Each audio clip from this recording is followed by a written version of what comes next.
आज मैं आप लोगों के सामने बिहार ओपन बोर्ड के द्वारा जो एग्ज़ाम जून 2022 में होने वाली है तो उसके बारे में बताने जा रहा हूँ। देखिए, ये जो बिहार ओपन बोर्ड है साल में 2 बार एग्ज़ाम कंडक्ट करती है, 1 दिसंबर और 1 जून सेशन। 2 सेशन इनका चलता है एक वर्ष में। तो मैं यहाँ पे जून 2022 में जो एग्ज़ाम होंगे, जो स्टूडेंट अपीयर होने वाले हैं, उनसे मैं यही आग्रह करता हूँ कि आप लोग अगर इस चैनल पे नए हैं तो प्लीज़ जो है सब्सक्राइब कर लें, ताकि आपको एग्ज़ाम तक जो है इस चैनल के माध्यम से सपोर्ट मिलती रहेगी और इनके जो भी क्वेश्चंस हैं ये सारा आपके सामने रखा जाएगा। तो चलिए, आज मैं समय ना गवाते हुए मैं स्टार्ट करता हूँ आपके सामने में। ये क्वेश्चंस है अच्छी हिंदी के बारे में बताया गया है, जो कि पार्ट 6 से लिया गया है और इसमें जो भी महत्वपूर्ण क्वेश्चंस हैं सारे क्वेश्चंस को डील किया गया है। तो पहला क्वेश्चन है नयन डैश धातु से बना हुआ है। तो मैं बता देता हूँ कि नयन जो है नी धातु से बना हुआ है। नेक्स्ट है पीठास्थी को क्या कहते हैं? पीछे, आगे, पीठ या पीठ की हड्डी। तो यह राइट आंसर हो जाएगा, पीठ की हड्डी आपका राइट आंसर हो जाएगा।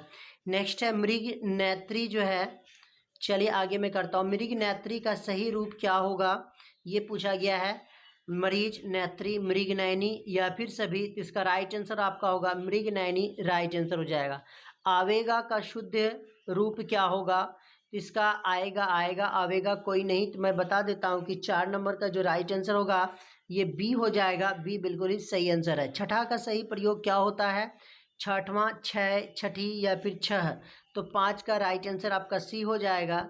नयन का अर्थ पूछा जा रहा है नेत्र, आँख, ले जाना या फिर कोई नहीं।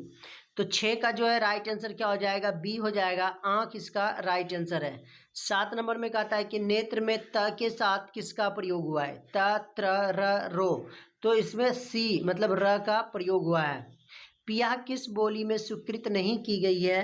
तो इसको जो है खड़ी बोली ब्रजभाषा अवधित, इसमें से को स्वीकृत नहीं की गई तो खड़ी बोली में। अब पूछा गया आपसे इमारती क्या है? तो इमारती क्या है? संज्ञा, विशेषण, सर्वनाम, सभी। तो इमारती जो है विशेषण है और शरारती भी सेम टू सेम है, शरारती, इमारती। तो ये भी क्या हो जाएगा आपका? विशेषण ही हो जाएगा। नेक्स्ट है रजिस्ट्री में कौन सा प्रत्यय लगा हुआ है? तो इस चारों में से जो रजिस्ट्री में प्रत्यय लगा हुआ है वो है आपका ये दीर्घई। अंतर्राष्ट्रीय का सही रूप क्या होगा? अंतर्राष्ट्रीय, अंतर्देशीय, अंतर्राष्ट्रीय, सभी। तो इसका राइट आंसर होगा ए। चलिए नेक्स्ट जो है सही गलत चुनने के लिए बताया गया है। तो कहता है कि वह दिल्ली से आएगा, वह दिल्ली से आएगा, ये सही है या गलत, ये आपको बताना है। चूंकि अच्छी हिंदी के लिए ये सब की जानकारी जरूरी है। तो ये आपका क्या हो जाएगा? गलत आंसर हो जाएगा। नेक्स्ट है यह क्योंकि आएगा में, आएगा भी जस्ट हम लोगों ने पढ़ा, इस प्रकार से हम लोग लिखेंगे आएगा। चलिए, वह कलम मेरे लिए है, ये बिल्कुल ही सही है। वह कपड़ा राम के लिए है, ये भी क्या है? बिल्कुल सही है। उसने नए कपड़े लिए, देखिए यहाँ पे लिए का प्रयोग जो है ये गलत है। लिए किस प्रकार से होगा? इस तरह से होगा, इसलिए यहाँ पे ये क्या हो जाएगा? गलत हो जाएगा। नेक्स्ट हम लोग चलते हैं 14 नंबर में। कहता है क्या रिक्त स्थानों की पूर्ति करें, बताइए इसमें से क्या राइट होगा? वह घर कब आएगा? तो आएगा कौन सा होगा? बी वाला आपका राइट आंसर हो जाएगा। वह कलम इकबाल डैश के लिए, तो के लिए में ए वाला होगा आपका राइट आंसर। वह आज विदेश से क्या होगा? आएगा। तो राइट आंसर आपका क्या हो जाएगा? ए हो जाएगा। नेक्स्ट हम लोग 4 नंबर में कहता है आप क्या खाइएगा? तो आप क्या खाइएगा, तो खाइएगा में कौन सा लगेगा? तो इसका ए होगा, ए लगेगा इसमें। अब इसमें फिर से सही गलत चुनने के लिए पूछा गया है। कहता है वह कलकत्ते से आया हूँ, मैं कलकत्ते से आया हूँ, तो कलकत्ते नहीं होगा, यहाँ पे कलकत्ता होगा, इसलिए गलत है। मैं पटने से आया हूँ, तो यहाँ पे क्या होगा? पटना होगा, इसलिए वह गलत है। लता से फूल गिरे, चलिए ये आपका राइट आंसर हो जाएगा। यहाँ वह 6वीं कक्षा में पढ़ता है, तो देखिए 6वीं नहीं होता है, छठी होता है, इसलिए ये गलत हो जाएगा। ये क्या हो जाएगा? गलत हो जाएगा। ओके, नेक्स्ट है लिंग निर्धारण करने के लिए पूछा गया। तो पंडा क्या है? पंडा मैं बता देता हूँ कि पंडा आपका पुल्लिंग हो जाएगा। ठीक, उसके बाद लता, लता क्या है? स्त्रीलिंग है। उसके बाद गया क्या हो जाएगा आपका? गया भी आपका क्या हो जाएगा? स्त्रीलिंग हो जाएगा। और खंभा जो है ये आपका क्या हो जाएगा? पुल्लिंग हो जाएगा। ओके, तो ये आपसे पूछा गया है, आपके बुक में है अभ्यास से। चलिए नेक्स्ट हम लोग चलते हैं 17 नंबर में भी सही गलत चुनना है। कहता है क्या मेरे पास 6 रुपये हैं, तो ये क्या हो जाएगा आपका, सही हो जाएगा। वह 6वीं कक्षा में पढ़ता है, 6वीं नहीं, यहाँ पे 6ठी होगा, इसलिए ये क्या होगा, गलत होगा। मैं 6 बजे सुबह उठ जाता हूँ, तो ये भी क्या हो जाएगा, गलत हो जाएगा, क्योंकि यहाँ पे ये 6 का जो शब्द है ये गलत है।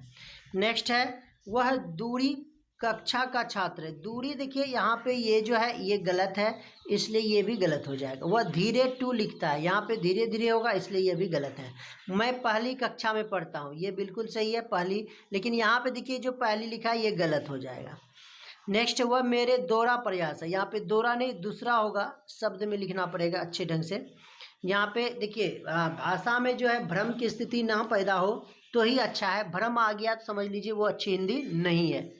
नेक्स्ट कहता है कि यह मेरा तीसरा प्रयास है, ये बिल्कुल सही है, क्योंकि इसमें तीसरा को शब्द के रूप में लिखा गया है। नेक्स्ट है, वो यह मेरी चौथी यात्रा थी। देखिए यहाँ पे 4 यात्रा भी हम लोग लिख सकते हैं, इसलिए ये सस्पिशन हो रहा है, ये भी गलत हो जाएगा। सूची में मेरा स्थान 250वां था, ये भी सही हो जाएगा आपका। नेक्स्ट है, रिक्त स्थानों की पूर्ति करें, मुझे 20 रुपये चाहिए था। चाहिए का कौन सा सही होगा, तो ए वाला सही होगा। क्या हुआ, डैश, नहाएगा नहाएगा, तो ए वाला इसमें सही हो जाएगा। मेरे लिए क्या आदेश है, तो लिए किसका प्रयोग होगा, तो इसका ए का प्रयोग हो जाएगा। नेक्स्ट हम लोग चलते हैं, नेक्स्ट चलते हैं पाठ के प्रश्न के उत्तर। तो मैं पटने से आया हूँ, गलत प्रयोग है। मैं पढ़ने, देखिए यहाँ पे पटना होगा, पढ़ने लिखा गया है, तो इसको आप लोग थोड़ा सा मैनेज कर लीजिएगा, ठीक कर लीजिएगा। ओके, कहता है कि यह गलत प्रयोग है क्योंकि भाषा का प्रभाव उसे ग्रहण नहीं करता। भाषा हमेशा संदेश और भ्रम से बचती है, यानी कि भाषा जो कहती है कि उसमें संदेह नहीं होनी चाहिए लिखने में अच्छी हिंदी में, इसलिए पढ़ने में कभी कभी हम लोग देखते हैं फुहरपन भी है, अतः व्यक्तिवाचक संज्ञाओं के रूप में बदलते रहते हैं, इसलिए पटना सही होगा और पटने गलत प्रयोग हो जाएगा। दूसरा नंबर देखते हैं, यह कलम राम के लिए है, गलत प्रयोग है, क्यों।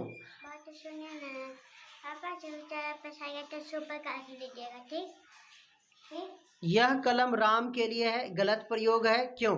यह कलम राम के लिए है, मैं वाक्य में देखिए मैं यहाँ पे आपको दिखा देना चाहता हूँ, ये जो लिए है ये गलत प्रयोग है, इसी के लिए बताया गया क्यों, क्योंकि यहाँ पे जो ये यो है ये अप्रमाणित है और ये अवयव में नहीं प्रयोग होता है। जब भी हम लोग अवयव का प्रयोग करते हैं तो ये वाला लिए का प्रयोग करते हैं, लिए, तो इसलिए इसका प्रयोग हुआ है, जो कि यहाँ पे ये प्रमाणिक होता है, सही होता है, इसलिए शुद्ध वाक्य आपका होगा यह कलम राम के लिए है। चलिए नेक्स्ट क्वेश्चन चलते हैं 3 नंबर में, नयन और नेत्र के प्रयोग में क्या अंतर है। नेत्र में देखिए त और र का संयोग में कुछ कर्कशता हुआ, देखिए आप लोग बोलिए नेत्र, तो वहाँ पे तो रो का संयोग हुआ है, जिसके कारण जो है वहाँ पे कठोरता आई है, ये पुरुषों में प्रधान होती है, लेकिन नयन में ये बात नहीं है, क्योंकि इसमें 2 नो जो होता है, देखिए यहाँ पे 1 नो और ये नो, दोनों मधुरता ला दिया है दोनों नो ने मिल के, और इसी के कारण जो है दोनों में अंतर देखा गया है। और मैं बता देता हूँ कि कोमल शब्दों का प्रयोग में नयन का प्रयोग होता है और नेत्र का प्रयोग वीरों के ज्वलंत नेत्रों के लिए होता है, जैसे सुभाष चंद्र बोस हो गया, चंद्रशेखर आज़ाद हो गया, भगत सिंह हो गया, ये सब वीर जवानों में नज़र आया कि इसका बोलेंगे नेत्र। जैसे पुरुषों को लेंगे तो वहाँ पे नेत्र का प्रयोग करेंगे और स्त्रियों का प्रयोग करेंगे तो वहाँ पे नयन का प्रयोग करेंगे, ये कुछ प्रमुख अंतर था। नेक्स्ट है, शब्दों के प्रयोग में औचित्य का ध्यान रखना चाहिए, क्यों, उदाहरण के साथ स्पष्ट कीजिए।